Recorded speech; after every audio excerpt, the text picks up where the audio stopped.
오늘 밤 서울 하늘에 이런 거대한 고리가 나타난다면 어떨까요? 아름답기만 할 것 같지만 이 고리 하나가 낮과 밤, 계절, 위성, 심지어 지구의 기후까지 바꿀 수 있습니다. 지구에 토성 같은 고리가 생기면 실제로 어떤 일이 벌어질까요? 먼저 조건을 정해 보겠습니다. 고리는 지표면에서 약 3,300km 위부터 시작해 바깥쪽으로는 약 8,500km 높이까지 펼쳐져 있습니다. 하지만 이것은 거대한 판 한 장이 아닙니다. 돌과 먼지, 금속 조각처럼 셀 수 없이 많은 파편이 각각 지구를 돌며 만든 거대한 입자물입니다.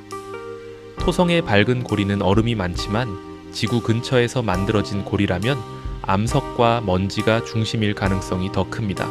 이런 고리는 어떻게 생길 수 있을까요? 작은 위성이 지구에 지나치게 가까이 다가오면 위성에 가까운 쪽과 먼 쪽에 작용하는 중력 차이가 커집니다. 결국 위성은 산산이 부서질 수 있습니다. 천체가 이처럼 중력에 버티지 못하는 경계를 로슈 한계라고 부릅니다. 거대한 충돌로 우주에 튕겨나간 파편이 지구 궤도에 남는 경우도 생각할 수 있습니다. 파편들은 서로 충돌하면서 점차 얇고 평평해지고 오래 유지되는 고리는 지구의 적도면을 따라 자리 잡게 됩니다. 가장 놀라운 점은 어디에서 보느냐에 따라 고리의 모습이 완전히 달라진다는 것입니다. 적도에서는 우리가 고리의 옆면을 바라보게 됩니다. 그래서 넓은 고리가 머리 위를 동서로 가르는 아주 얇은 선처럼 보입니다. 반면 북위 약 37도인 서울에서는 고리의 넓은 면이 일부 보입니다. 남쪽 하늘을 동쪽에서 서쪽까지 연결하는 거대한 아치가 생기고 이 영상에서 정한 크기라면 가장 높은 부분은 지평선 위 약 30도까지 올라옵니다. 남방우에서는 반대로 북쪽 하늘에 고리가 걸립니다.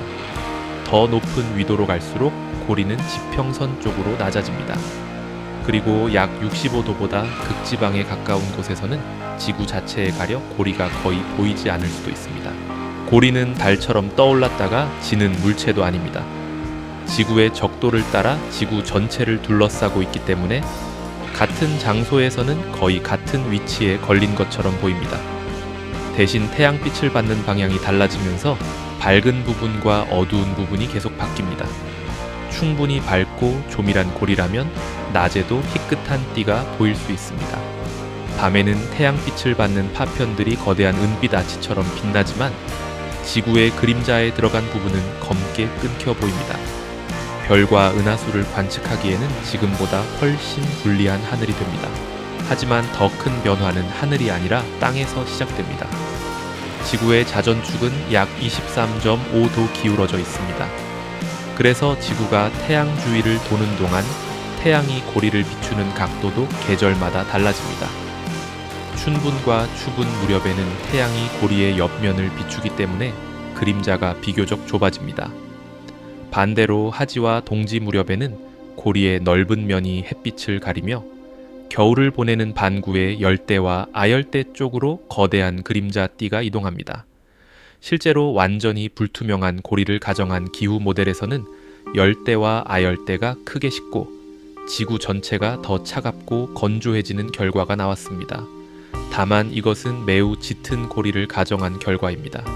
고리가 얇거나 빛을 많이 통과시킨다면 영향은 훨씬 작아집니다.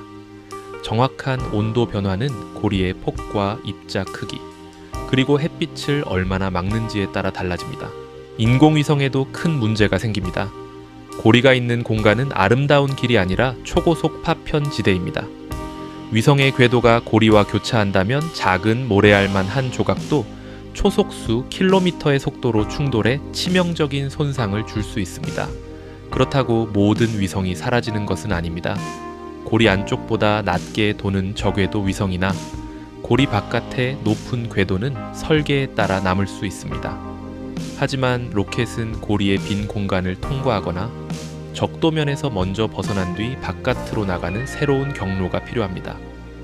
통신과 항법, 우주 탐사는 지금보다 더 어렵고 비싸질 것입니다. 밝은 밤 하늘은 사람의 생활과 문화도 바꿉니다. 고리는 수천 년 동안 달력과 신화, 건축과 종교의 중심 상징이 되었을지도 모릅니다. 반면 밤의 어둠을 이용하는 동물과 곤충은 새로운 밝기에 적응해야 합니다. 고리를 피해야 하는 일부 천문 관측은 고리가 낮거나 보이지 않는 고위도 지역을 선택할 수도 있습니다. 우리에게는 아름다운 풍경이지만 밤하늘을 연구하는 사람에게는 지워지지 않는 거대한 빛 공해가 되는 셈입니다. 이 고리도 영원하지는 않습니다. 입자들은 끊임없이 충돌하며 더 작은 먼지가 되고 일부는 대기와 태양빛, 지구 자기장의 영향을 받아 서서히 궤도를 잃습니다. 지구로 떨어지는 입자는 긴 유성처럼 빛날 수 있고 로슈 한 개 바깥으로 퍼진 물질은 다시 뭉쳐 작은 위성 조각이 될 수도 있습니다. 고리가 얼마나 오래 남는지는 입자의 크기와 전체 질량에 따라 크게 달라지기 때문에 하나의 숫자로 단정하기는 어렵습니다. 그런데 지구에 고리가 있었다는 이야기가 완전한 상상만은 아닙니다. 2024년 한 연구는 약 4억 6,600만 년 전의 충돌 흔적들이 당시 적도 부근에 유난히 몰려 있다는 점을 근거로 지구에 한때 파편 고리가 있었을 가능성을 제시했습니다. 그 고리가 햇빛을 가려 당시의 냉각에 영향을 주었을 가능성도 함께 제안했습니다. 하지만 지질 기록을 이용한 간접 추론이기 때문에 지구에 실제 고리가 있었다고 확정된 것은 아닙니다. 아직은 흥미로운 가설입니다. 결국 지구의 고리는 단순한 장식이 아닙니다. 우리가 보는 하늘부터 햇빛의 분포, 기후, 우주로 나가는 길까지 모두 바꾸는 거대한 환경 장치입니다. 여러분이라면 고리가 있는 지구에서 살아보고 싶나요? 아니면 지금의 밤하늘이 더 좋나요?